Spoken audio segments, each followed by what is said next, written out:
मसाजोगमध्ये ग्रामस्थांची बैठक पार पडली आणि यावेळी ग्रामस्थांनी सरकारला 25 फेब्रुवारीचा अल्टिमेटम दिलाय। 25 फेब्रुवारीपर्यंत कृष्णा आंधळेला अटक करण्याची मागणी ग्रामस्थांनी केली। कृष्णा आंधळेला अटक न झाल्यास अन्नत्याग आंदोलनाचा इशाराही ग्रामस्थांनी दिलाय। कायदा सुव्यवस्था आहे त्याला कुठे हात नाही लागला पाहिजे, त्यांना आपण सहकार्य केलं पाहिजे आणि ह्याच्यातनं चुकीचा मेसेज कुठला गेला नाही पाहिजे आणि आपला जो फोकस आहे तो न्याय हा कुठेही हटला नाही पाहिजे।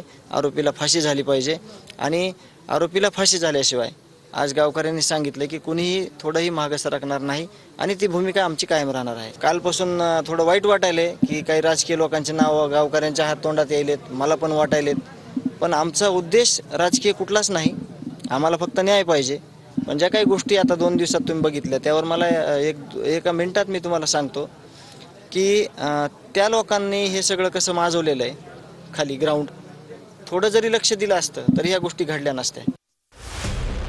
मसाजोग ग्रामस्थांच्या मागण्या: कृष्णा आंधळेला लवकरात लवकर अटक करा, धनंजय देशमुखांना अतिरिक्त सुरक्षा पुरवा, उज्ज्वल निकम यांची प्रकरणात सरकारी वकील म्हणून नियुक्ती करा, पोलीस निरीक्षक राजेश पाटील यांना बडतर्फ करून मुख्य आरोपी करा, संतोष देशमुख हत्या प्रकरण फास्ट ट्रॅकवर चालवत आरोपींना फाशी द्या।